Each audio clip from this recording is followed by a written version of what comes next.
Dalam Alkitab, konsep tentang HAM atau hak asasi manusia sebagai anugerah Allah tidak secara langsung diungkapkan dalam istilah tersebut. Namun, prinsip-prinsip kasih, penghargaan terhadap martabat manusia, dan perlakuan adil terhadap sesama dapat dianggap sebagai pandangan yang senada dengan konsep HAM. Beberapa ayat yang mungkin relevan dalam konteks ini adalah: yang pertama, Kejadian 1 ayat 27, maka Allah menciptakan manusia itu menurut gambarnya. Menurut gambar Allah diciptakannya dia, laki-laki dan perempuan diciptakannya mereka. Yang kedua, Matius 22 ayat 39. Dan yang kedua yang serupa dengan itu ialah kasihilah sesamamu manusia seperti dirimu sendiri. Dan yang ketiga, Kejadian pasal 9 ayat 6, siapa yang menumpahkan darah manusia, darahnya akan tertumpah, sebab manusia itu telah diciptakan menurut gambar Allah. Yang keempat, Mazmur 82 ayat 3-4. Berilah keadilan kepada orang lemah dan anak yatim, pertahankanlah hak orang miskin dan orang yang tertindas.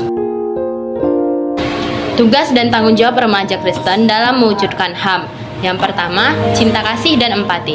Remaja Kristen diingatkan untuk mengasihi sesama manusia seperti diri sendiri. Ini melibatkan empati terhadap kebutuhan dan penderitaan orang lain, serta berupaya untuk membantu dan mendukung mereka.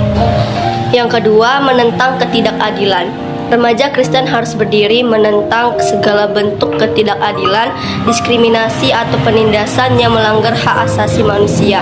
Hal ini dapat dilakukan dengan menyuarakan ketidaksetujuan terhadap perilaku dan situasi yang merugikan orang lain. Doa dan rohani. Selain tindakan nyata, doa bagi perdamaian, keadilan, dan perlakuan yang adil juga merupakan tanggung jawab remaja Kristen. Doa dapat menjadi kekuatan rohaniah yang mendorong perubahan positif. Yang keempat, teladan dan pengaruh positif. Remaja Kristen dapat menjadi contoh teladan dalam cara mereka memperlakukan orang lain dan menjalani hidup yang mencerminkan nilai-nilai Kristiani. Pengaruh positif mereka dapat membentuk budaya inklusif dan menghormati hak asasi manusia. Yang kelima, penghormatan terhadap keberagaman. Remaja Kristen dapat berperan dalam menghormati dan memahami keberagaman dalam masyarakat. Mereka dapat memupuk sikap toleransi terhadap individu atau kelompok dengan keyakinan yang berbeda.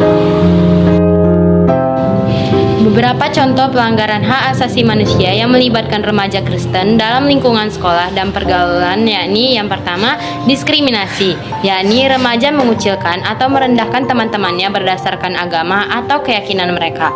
Contohnya, mereka mencoret-coret kitab suci teman yang berbeda agama dengannya.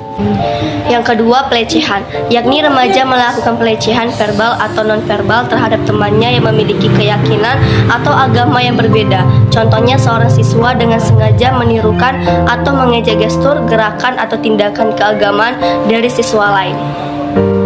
Yang ketiga, propaganda atau intoleransi, yakni remaja menyebarkan informasi atau pandangan yang merendahkan atau memfitnah agama dan keyakinan yang berbeda dengannya.